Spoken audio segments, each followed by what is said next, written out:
Hello everyone, मेरा नाम है अंशुमान सिंह और जैसा कि आप जानते हैं कि मैं एक सीरीज शुरू किया हूँ। सीरीज का नाम क्या है? सीरीज का नाम है basic mathematics for competitive exam. Series का नाम क्या है? Basic mathematics for competitive exam. और इस सीरीज में हम पढ़ेंगे क्या? इस सीरीज में हम जितने भी कॉम्पिटिटिव एग्जाम में बेसिक मैथमेटिक्स का इस्तेमाल होता है, सारी चीजों के बारे में हम पढ़ेंगे। और मैं इस सीरीज में ऑलरेडी 2-3 वीडियो लेक्चर में बना चुका हूँ, जो कि आपको मेरे यूट्यूब चैनल पे नहीं मिलेगा। तो आपको उस वीडियो लेक्चर को देखने के लिए आपको एक ऐप डाउनलोड करना होगा। उस ऐप का नाम है ग्राफी बाई अनअकैडमी। आपको प्ले स्टोर पे मिल जाएगा। आप उस पे अकाउंट बनाइए, फिर सर्च कीजिए अंशुमान सिंह, वहां पे वो वीडियो लेक्चर मिल जाएगा। मैंने 3 वीडियो लेक्चर अब तक डाले हैं, ज्यादा नहीं डाला है। मैक्सिमम पार्ट में यूट्यूब पे कवर करने की कोशिश करूंगा। हो सकता है बीच बीच में मैं ग्राफी पे भी एक आध वीडियो अपलोड करूं। ठीक है, तो आप लोग डाउनलोड कर लीजिएगा उस ऐप को। यूनिटरी मेथड को हिंदी में क्या कहते हैं? हिंदी में कहते हैं ऐकिक नियम। ऐकिक नियम। हो सकता है इस शब्द से आप परिचित ना हो, ऐकिक नियम कहते किसे हैं, लेकिन ऐकिक नियम का इस्तेमाल आप रोजमर्रा की जिंदगी में करते हैं। आप अपने दैनिक लेन देन की चीजों में भी ऐकिक नियम का इस्तेमाल करते हैं। क्या है ऐकिक नियम? जैसे कि 5 किलो दूध का दाम 36 रुपए है, तो 3 किलो दूध का दाम कितना होगा? ये सारी चीजें किस में आती हैं? ऐकिक नियम में आती है। किस में आती हैं? ऐकिक नियम में आती हैं। ठीक है, मतलब ऐकिक नियम का मतलब जैसे कि आपको निकालना हो कि अगर 10 किलो चावल का दाम इतना है, तो 3 किलो चावल का दाम कितना होगा, तो कैसे निकालेंगे? इन सारी चीजों के बारे में हम पढ़ेंगे ऐकिक नियम में। ये वीडियो लेक्चर ज्यादा लंबा नहीं होने वाला है, 30 से 35 मिनट का ही होगा, और इसमें हम क्वेश्चन के साथ समझते जाएंगे ऐकिक नियम। ठीक है, चलिए तो चलिए शुरू करते हैं आज का वीडियो लेक्चर। चलिए, ठीक है। तो ऐकिक नियम, जैसे कि ऐकिक नियम में सबसे पहला क्या होता है? पहला क्या करना होता है? अगर अगर जैसे कि बेसिकली ऐकिक नियम में हम किससे कंपेयर करते हैं? मतलब एक क्या होता है? मूल्य, हो सकता है मूल्य का वस्तु से कंपेयर करते हैं। ठीक है, कि वस्तु और मूल्य के दाम के बीच एक रिलेशन निकालते हैं, कि मतलब तो बेसिकली हम सबसे पहला स्टेप क्या होता है? अगर आपको क्या निकालना है? आपको निकालना है कि तो इसमें क्या करना होता है? पहला स्टेप ये होता है कि या तो एक वस्तु का दाम निकालिए, एक वस्तु का दाम निकालना होता है, या 1 रुपए में कितने वस्तु आते हैं, ये करना होता है। पहला स्टेप ये होता है। ऐकिक नियम का पहला स्टेप क्या होता है? स्टेप वन क्या होता है कि या तो एक वस्तु का दाम निकालिए, या 1 रुपए में कितने वस्तु आते हैं, या उस इसके बारे में निकालिए। ठीक है, ये दो ही चीज हम करते हैं ऐकिक नियम में। ठीक है, उसके बाद हम क्या करते हैं? गुणा कर देते हैं। किससे गुणा करते हैं? किससे? जितने वस्तु का दाम निकालना हो, जितने वस्तु का दाम निकालना हो, जितने वस्तु का दाम निकालना हो, या जितने रुपए में कितने वस्तु निकालने हो, जितने रुपए में कितने वस्तु निकालने हो। अभी दूसरा वाला समझ निकालने हो। ये दूसरी लाइन आपको भले समझ नहीं आई होगी, इसको हम समझते हैं थोड़ा सा। ठीक है, क्या है कि वस्तु का दाम या 1 रुपए में कितने वस्तु आते हैं, गुणा। और सबसे पहले ये करते हैं, और दूसरा क्या करते हैं? गुणा करते हैं जितने वस्तु का दाम निकालना हो। जैसे कि मान लीजिए कि 5 किलो 5 किलो आटा का दाम 5 किलो आटा का दाम मान लो 20 रुपए है। तो सबसे पहला काम क्या होता है कि 1 किलो आटा का दाम निकालिए, एक वस्तु का दाम, या 1 रुपए में कितने वस्तु आते हैं। तो देखिए सबसे आसान यही है कि 1 रुपए में कितना आटा, ये निकालना मुश्किल है। आप ऐसे निकाल सकते हैं कि 1 रुपए में एक वस्तु का दाम कितना है। अच्छा, तो 10, जैसे मान लीजिए कि 10 किलो आटा का दाम आपको कुछ 500 रुपए दिया है, तो सबसे पहले आप क्या करेंगे कि 1 किलो आटा का दाम निकालेंगे। तो 1 किलो आटा का दाम होगा 50 रुपए। ठीक है, कैसे होगा हम करते हैं। ठीक है, 50 रुपए। ठीक है, अब आपसे कोई पूछे कि अच्छा बताइए 3 किलो आटे का दाम क्या होगा, तो आप 50 में 3 से गुणा कर देंगे ना, तो 150। तो वही बोला, गुणा करते हैं जितने वस्तु का दाम निकालना हो। ठीक है, जितने वस्तु का दाम निकालना हो। ठीक है, यहां से समझ में आया? ऐकिक नियम मतलब एक, मतलब सारी चीज को पहले एक पिलाना होता है। एक पिलाने के बाद फिर हम क्या करते हैं? गुणा करते हैं किसी चीज का। ठीक है, तो यही दूसरा चीज है, समझेंगे। यही बेसिक चीज है ऐकिक नियम में, यही है। बाकी हम क्वेश्चन के साथ समझते जाएंगे। ठीक है, प्रश्न क्या है? प्रश्न है आपका पहला कि अच्छा मान लीजिए कि 36 कलम का दाम 48 रुपए है। ठीक है, 36 कलम का दाम कितना है? 48 रुपए है। तो बताइए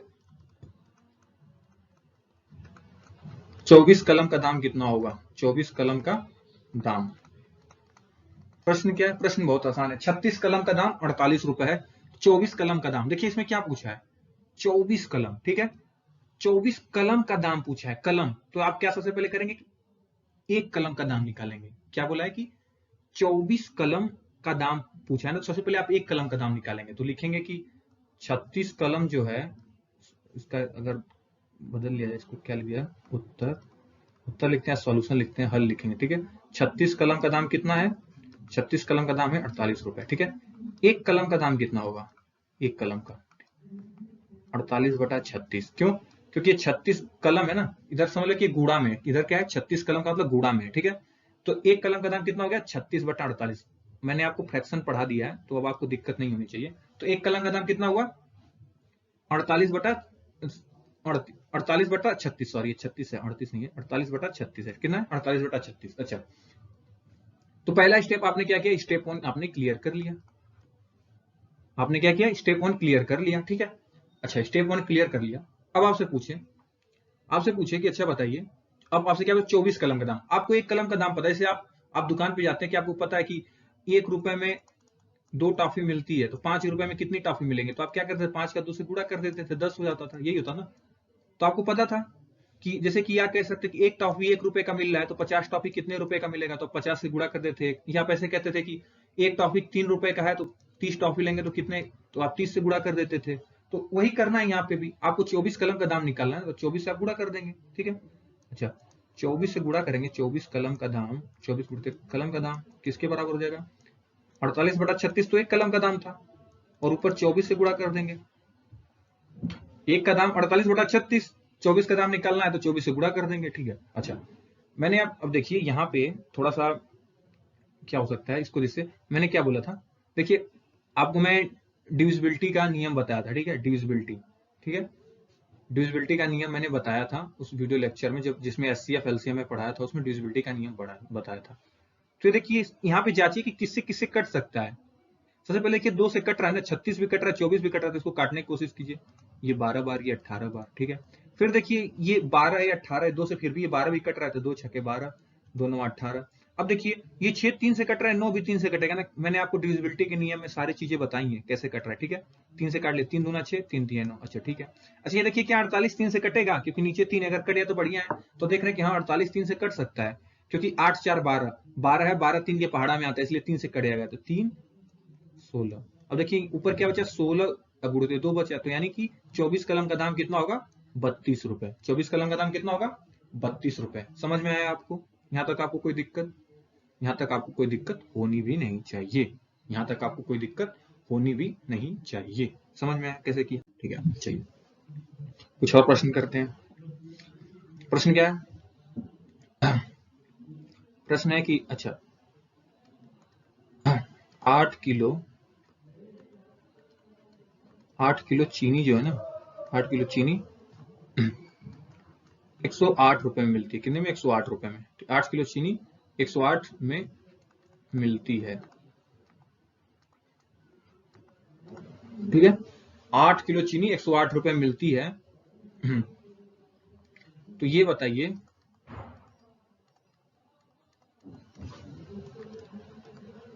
24 रुपये में कितनी चीनी मिलेगी? कितने किलो चीनी मिलेगी? कितने किलो चीनी मिलेगी, ठीक है। अब देखिए यहाँ पे क्या 24 रुपए में पूछा है ना, तो अब किसको एक के बराबर करेंगे? रुपये वाले पोर्शन को पहले 1 रुपए में कितना चीनी आता है उसके हिसाब से करेंगे ना। 1 रुपए में कितना चीनी आता है फिर निकालेंगे, फिर आप 24 रुपए का निकालेंगे, ठीक है। 24 रुपए में कितने किलो चीनी मिलेगी, ठीक है। प्रश्न क्या है? 24 रुपए में। तो देखिए यहाँ प्रश्न में देखिए कितने की बात कर रहा है? 24 रुपए की बात कर रहा है, 24 रुपए की बात कर रहा है। अगर पूछता कि 24 किलो का दाम कितना होगा, तो आप किलो वाले पोर्शन को पहले 1 किलो चीनी का दाम निकालते, लेकिन यहाँ पे 24 रुपए कह रहा है, तो यानी कि 1 रुपए में कितना किलो चीनी मिलती है, सबसे पहले ये निकालना होगा। अभी भी नहीं समझ आया तो फिर से बताता हूँ। ये प्रश्न में पढ़िए, पिछले वाले प्रश्न में क्या था? पिछले वाले प्रश्न में था कि 24 पेन का दाम नहीं, 36 पेन का दाम, ऐसे कुछ निकालना था। पेन का दाम, 24 पेन का दाम निकालना था। तो सबसे पहले आप एक कलम का दाम निकाले थे। यहाँ पे क्या पूछा है कि 24 रुपए में कितने किलो आएगी, तो सबसे पहले 1 रुपए में कितना किलो आएगा वो निकाल लें, फिर 24 रुपए से आप गुणा कर लेंगे, ठीक है। चलिए, तो अब रुपए वाले को क्या लिखेंगे, 108 रुपए में रुपए वाले को बायां साइड लिखेंगे और किलो वाले को दाहिने साइड। ठीक है, ऐसे याद रख लीजिएगा। ठीक है, 108 रुपए में 8 किलो मिलती है। अच्छा, तो 1 रुपए में कितना मिलेगा, इधर देखिए 108 एक तरह से गुणा में इधर जाएगा तो 108 किलो कितना मिलेगा, 8/108 किलो। ठीक है, अच्छा अब आपसे पूछा 24 रुपए में कितना। अगर आपको पता है कि 1 रुपए में इतना किलो मिलता है तो 24 रुपए में क्या मिलेगा, 24 से गुणा कर देंगे आप। ठीक है, 24 से गुणा कर दिया। 24 रुपए में कितना मिलेगा, 24 गुणते 8/108। ठीक है, इसको 12 से काटिए, कट जाएगा, 12 दूना 24। आप 2 से भी काट सकते हो, बोले 2 से काटिए, 2 से कटेगा 12, ये भी 2 से कट रहा है 54। ठीक है, अच्छा ये 8 भी 2 से कट रहा है, 2 चौका 8, ये 27। अच्छा ठीक है, अच्छा ये देखिए 12 3 से कटेगा, 27 भी 3 से कटेगा, 3 तिहाई 9, ये देखिए 3 9 27, तो कितने का मिल रहा है, 12/9 kg, यानी 1 किलो मतलब 24 रुपए में कितना केजी चीनी मिलेगी, 12 नहीं सॉरी, हाँ 12/9। ठीक है, 12/9 फिर 3 से काटे, 3 चौके 12, 4/3, यानी कि 24 रुपए में कितना केजी, 4/3 केजी क्या मिलेगी आपको, चीनी मिलेगी। कितना मिलेगी, 4/3 केजी। समझ में आया कैसे। देखिए यहाँ पे क्या 24 रुपए निकालना था ना, तो रुपए वाले को 1 के बराबर करेंगे, मतलब 1 रुपए में कितना आता है वो निकालेंगे। अगर यहाँ पे लिखा होता 24 किलो चीनी का दाम, अगर मान लीजिए प्रश्न को थोड़ा सा मिटा देते हैं, प्रश्न को थोड़ा सा बदल देते हैं, प्रश्न को थोड़ा सा बदल लेते हैं, आप समझते रहिएगा। ठीक है, देखिए प्रश्न को थोड़ा सा बदलते हैं। अब इसको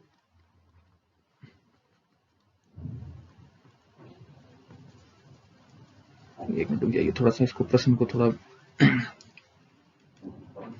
लास्ट में कॉम्प्लिकेटेड थोड़ा सवाल कराएंगे, और ये बेसिक नियम है, आप रोजमर्रा की जिंदगी में इस्तेमाल करते होंगे। तो ये प्रश्न क्या है, प्रश्न है अब आपका कि 24 किलो चीनी का दाम, चीनी का दाम। अच्छा ठीक है, अब यहाँ देखिए पिछला प्रश्न था, यहाँ पे 24 रुपए में कितने किलो है पूछ रहे हैं, यहाँ पे 24 किलो, तो यानी यहाँ पे जब 24 किलो का दाम पूछ रहा है ना, तो आप सबसे पहले 1 किलो का निकालेंगे। वहां पे 24 रुपए होता तो 1 रुपए में कितना आता वो निकाल रहे थे।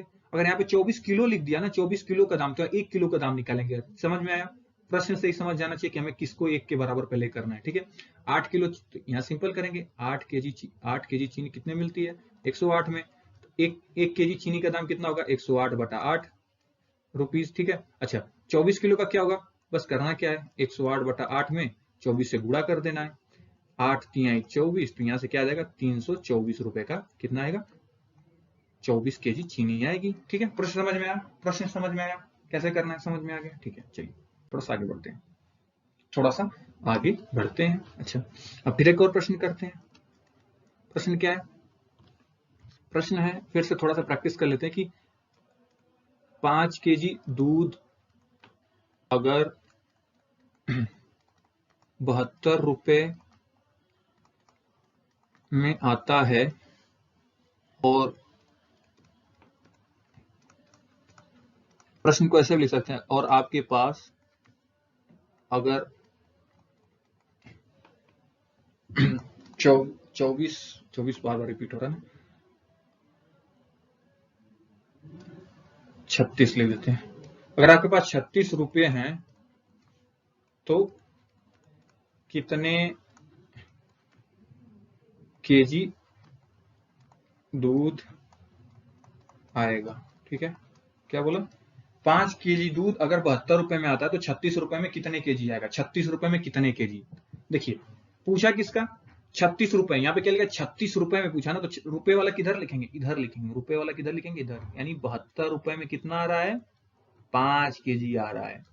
क्योंकि प्रश्न में क्या रुपए आ गया ना, तो रुपए वाले को बाएं साइड, जिस ऐसे समझ ले कि अगर प्रश्न में रुपए वाला मतलब ऐसे जो भी चीज है उसको बाएं साइड लिखिएगा प्रश्न में, यानी नीचे प्रश्न यहाँ पूछा ना 36 रुपए का, ये तो बस एक स्टेटमेंट दिया हुआ है, एक चीज कही है कि 5 रुपए में इतने का मिलता है। असली प्रश्न तो ये समझ में ना कि 36 रुपए में कितना मिलेगा। तो देखिए जब रुपए की बात करी तो स्टेटमेंट को क्या कर लीजिए, स्टेटमेंट को ऊपर लीजिए, 72 रुपए में 5 केजी आता है, 1 रुपए में कितना आएगा, 5/72 केजी आएगा। ठीक है, अच्छा अब बात की 36 रुपए में, तो 36 से गुणा कर देंगे, मतलब 1 रुपए में इतना आ रहा है तो 36 रुपए में उसका 36 गुना मिलेगा।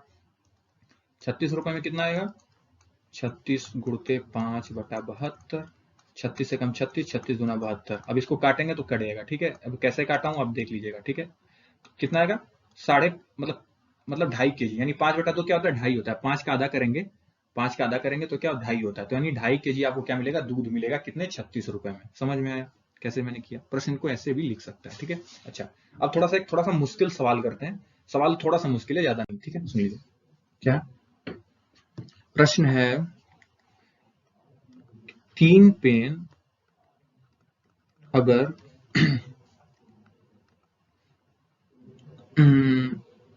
इसको 36 ही बात दिमाग में आ रहा है। 3 पेन अगर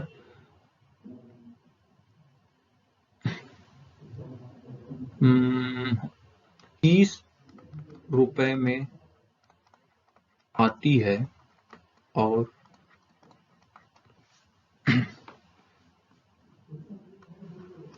4 कापी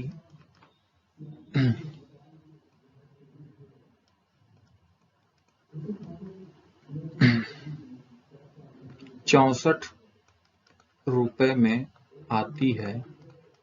प्रश्न समझिएगा, ठीक है। यदि आपको 5 पेन और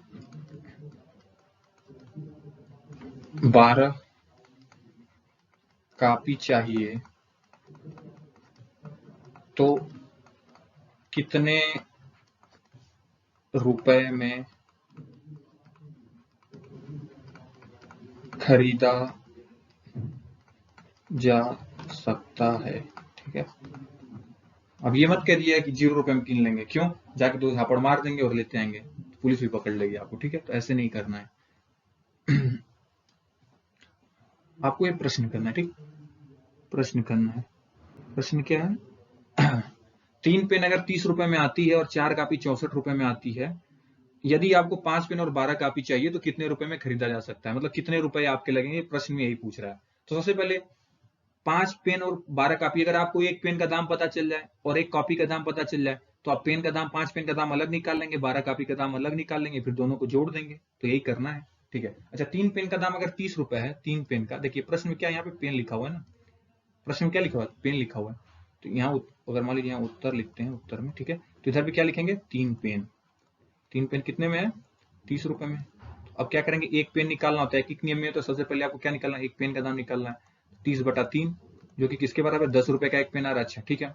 अच्छा, अब 5 पेन का दाम निकालना है ना, क्योंकि देखिए प्रश्न में यहाँ क्या लिखा है, 5 पेन, तो 5 पेन का दाम कितना होगा, 5 का 10 से गुणा कर देंगे, यानी 50 रुपए। कितने का, 50 रुपए का पेन आ गया, ठीक है। अच्छा, ये तो बात यहाँ तक की पेन के लिए। अब बात करते हैं कॉपी के लिए, ठीक है। अच्छा, 12 कॉपी जैसे अब प्रश्न क्या बोला, 4 कॉपी 64 रुपए में, 4 कॉपी, तो इधर कॉपी लिखेंगे क्योंकि प्रश्न में भी यहाँ 12 कॉपी की बात की गई, 12 कॉपी की। अच्छा, 4 कॉपी कितने में लिखना है, 64 में, ठीक है। तो एक कॉपी कितने में होगा, कॉपी, इसको कॉपी नहीं कॉपी बोलते हैं, लेकिन भोजपुरी भाषा में थोड़ा बहुत भोजपुरी एसेंट आ जाता है, तो 64/4। तो यहाँ से एक कॉपी का दाम कितना हो गया, 16 रुपए। एक कॉपी का दाम कितना हो गया, 16। अच्छा, आपको कितने कॉपी का दाम निकालना है, 12, तो 12 कॉपी का दाम कितना हो जाएगा, 12 गुणते एक कॉपी का दाम 16, तो यहाँ से क्या आ जाएगा, 160 और प्लस 32, 192। आप गुणा करके देखेंगे तो 192 रुपए में आपकी 12 कॉपी आ जाएगी। अब पूछ रहा है कि 5 पेन और 12 कॉपी चाहिए, ठीक है, 5 पेन और 12 कॉपी दोनों चाहिए, तो पेन का पैसा कितना लग जाएगा, पेन का लग जाएगा 50 रुपए और कॉपी का 192। अब जोड़ घटाना आपको आता होगा तो आप कर लेंगे, यहाँ पे 2 9 5 14 242, यानी 242 रुपए अगर आपके पास रहे तो आप क्या कर सकते हैं, 5 पेन और 12 कॉपी क्या कर सकते हैं, खरीद सकते हैं। ये थोड़ा सा कॉम्प्लिकेटेड सवाल था, कॉम्प्लिकेटेड कुछ नहीं था, बस सवाल को थोड़ा सा लंबा कर दिया गया था, और कुछ नहीं था इसमें, ठीक है, और कुछ नहीं था इसमें, ठीक है। समझ में आया, यहाँ तक कोई दिक्कत आपको, यहाँ तक आपको कोई दिक्कत होनी भी नहीं चाहिए, ठीक है। चलिए और एक प्रश्न करते हैं, इसके बाद वीडियो खत्म करेंगे। अब इसी तरह बढ़ा दिया जाए, इसी तरह प्रश्न को बढ़ा दिया जाए, 3 कॉपी 4, 3 पेन 4 कॉपी, इसमें पेंसिल भी जोड़ दिया जाए, तो फिर आपको कैसे करना है, तो बस वही लेंदी कर सकता है, लेकिन कॉन्सेप्ट यही रहेगा, ठीक है। अच्छा, एक एक नियम, क्योंकि अगर आपको यहाँ पहले ही दे चुका है ना, अगर आपको ऐसे ऐसे प्रश्न में देता कि 3 पेन प्लस 4 कॉपी का दाम 76 रुपए है, 2 पेन प्लस 5 कॉपी का दाम इतना रुपए है, तो उस टाइप के सवाल एक एक नियम में नहीं होंगे। उस टाइप के सवाल आपको एक मतलब ऐसे समीकरण बना के सॉल्व करना होता है, जो कि हम आगे के वीडियो लेक्चर में देखेंगे। पहले हम यहाँ तक देख ले रहे हैं, ठीक, पहले हम यहाँ तक क्या कर ले, यहाँ तक देख लेते हैं, ठीक है। अच्छा, ये एक एक नियम के प्रश्न कर रहे हैं, ठीक है, ठीक है। तो प्रश्न क्या है, प्रश्न है कि 36 रबर 36 रबर का दाम 54 रुपए है, ठीक है। 36 रबर का दाम 54 रुपए है। 18 पेंसिल, पेंसिल कितने की? 18 पेंसिल आपकी 18 पेंसिल भी आपकी कितने की है? 54 रुपए की है, 54 रुपए की है, ठीक है। अच्छा, 3 कटर, कटर यानी शार्पनर, शार्पनर जैसे पेंसिल को शार्प करने के लिए 3 कटर का दाम कितना है? 3 कटर का दाम, 3 कटर का दाम मान लीजिए कुल 12 रुपए है, ठीक है, ठीक है। तो यदि आपको 3 पेंसिल 2 रबर और 1 कटर लेना हो तो कितने पैसे या कितने रुपए लगेंगे? प्रश्न समझ में आया कि 36 रबर का दाम 54 रुपए है, 18 पेंसिल का दाम 54 रुपए है और 3 कटर का दाम 12 रुपए है। तो यदि आपको 3 पेंसिल 2 रबर और 1 कटर लेना हो तो कितने पैसे लगेंगे, ठीक है, कितने रुपए लगेंगे? तो सिंपल सी चीज है, यहाँ पे क्या है, पेंसिल लिखा हुआ है तो सबसे पहले आपको पेंसिल का दाम निकाल ले, 1 पेंसिल का दाम, क्योंकि प्रश्न में लिख दिया 3 पेंसिल, तो यानी प्रश्न क्या हो गया, 3 पेंसिल, सबसे पहले आप 1 पेंसिल का दाम निकाल लीजिए। तो 1 पेंसिल का दाम, पेन का कलर बदल देता हूँ, 36 पेंसिल का, देखिए 3 पेंसिल पूछा है ना, सबसे पहले देखिए 18 पेंसिल का दाम कितना है? 18, यहाँ पे 18 पेंसिल का दाम कितना है? 54 रुपए, ठीक है। 1 पेंसिल का दाम कितना हो जाएगा? 1 पेंसिल का दाम 54/18। अब इसको आप काटेंगे 2 से, 27 बार जाएगा, इसको काटेंगे 9 बार जाएगा। अच्छा देखिए, आपको इतना पता है 9 के पहाड़े में 3 बार, तो ज्यादा दिमाग न लगाते हुए कह देते हैं कि 1 पेंसिल का दाम 3 रुपए है, ठीक है। अच्छा, 1 पेंसिल का दाम यदि 3 रुपए है तो 3 पेंसिल का दाम कितना होगा? पेंसिल का दाम, 3 पेंसिल का दाम कितना होगा? 3 गुणित 3 यानी 9 रुपए। 3 पेंसिल का दाम कितना हो गया? 9 रुपए। 3 पेंसिल का दाम 9 रुपए। अच्छा ठीक है, अब बात करते हैं कि अच्छा 3 पेंसिल का दाम कितना हो गया? 9 रुपए। अच्छा, 3 पेंसिल का दाम तो आपने निकाल लिया, अब आपको 2 रबड़ का दाम निकालना है। अच्छा, 36 रबड़ का दाम कितना है? 54 रुपए। 36 रबड़ का दाम 54 रुपए है रबड़, ठीक है। 1 रबड़ का दाम कितना होगा? सबसे पहले 54/36, तो यहाँ से आप काटेंगे 18 3 54, 18 3 36, ऐसे कट जा रहा है, तो मतलब 3/2 रुपए का 1 रबड़ आ रहा है। तो 2 रबड़ का दाम कितना होगा? 2 रबड़ का दाम होगा, 2 रबड़ का दाम, 2 रबड़ का दाम होगा आपका 2 रबड़ का दाम होगा 3/2 गुणते 2, 2 से 2 कट गया, यानी 3 रुपए, यानी 2 रबड़ का दाम कितना हो गया? 3 रुपए। 2 रबड़ का दाम 3 रुपए, ठीक है। उसी तरह अब 3 कटर का दाम 12 रुपए है, यहाँ पे मैं कर देता हूँ। 3 कटर का दाम कितना है? 3 कटर का दाम, 3 कटर का दाम कितना है? 3 कटर का दाम है 12 रुपए। 1 कटर का दाम हो जाएगा, 1 कटर का दाम 12/3, यहाँ से क्या? 4 रुपए। 1 कटर का दाम कितना हो गया? 4 रुपए। अच्छा, अब प्रश्न में क्या पूछा है? 3 पेंसिल 2 रबर और 1 कटर का दाम। 1 कटर का दाम तो आपने निकाल लिया, 3 पेंसिल का दाम कितना? 9 रुपए, 2 रबर का दाम 3 रुपए, 1 कटर का दाम 4 रुपए। तो यानी कि आप घर से 16 रुपए लेके जाएंगे तो आप क्या कर लेंगे? पेंसिल रबर कटर तीनों क्या कर सकते हैं? खरीद सकते हैं। तो यही है ऐकिक नियम में, और कुछ नहीं है।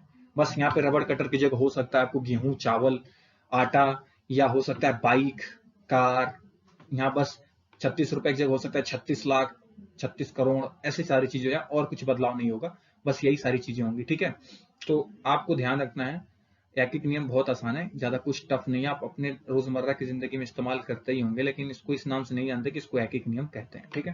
तो इन्हीं सब बातों के साथ आज के इस वीडियो लेक्चर को मैं समाप्त करना चाहूंगा, और फिर भी आपको कोई डाउट हो मैथमेटिक्स में तो आप कमेंट कर सकते हैं। और मैंने आपको पहले ही बताया कि मैं वीडियो लेक्चर की सीरीज बना चुका हूँ, कुछ वीडियो लेक्चर मतलब बनाया नहीं है, कुछ वीडियो लेक्चर की सीरीज में कुछ वीडियोस मैंने ऑलरेडी अपलोड कर चुके हैं, और वो कहाँ अपलोड किया है? ग्राफी पे, ठीक है। फिर भी अगर आपको कोई डाउट है तो आप मुझे कहाँ मैसेज कर सकते हैं? आप अंशुमान NITH, अगर आप इंस्टा यूज करते हैं तो अंशुमान NITH आप सर्च करेंगे तो मैं वहाँ पे इंस्टा पे मिल जाऊंगा, आप वहाँ पे मुझे मैसेज कर सकते हैं, ठीक है। अच्छा, ये तो इंस्टाग्राम आईडी, हो सकता है कुछ दिनों में टेलीग्राम आईडी बनाऊं, और उसका मैं लिंक आपको मतलब टेलीग्राम आईडी तो मेरी है, एक ग्रुप बनाऊं और उस ग्रुप का लिंक में हो सकता है अभी डिस्क्रिप्शन, मतलब कुछ दिन में क्या, मैं कुछ देर में बनाऊं और उस टेलीग्राम आईडी का लिंक मैं चैनल के बायो में डाल दूं, आप वहां से भी ज्वाइन कर सकते हैं। ठीक है, वहां पे बेसिकली ताकि डायरेक्ट जो वीडियो मैं अपलोड करूं आपको यूट्यूब सर्च करने की जरूरत ना पड़े, मैं डायरेक्ट उस चैनल में आपको लिंक शेयर कर दूं, आप आसानी से देख सकें। ठीक है, इन्हीं सब बातों के साथ आज की वीडियो लेक्चर को समाप्त करते हैं। धन्यवाद।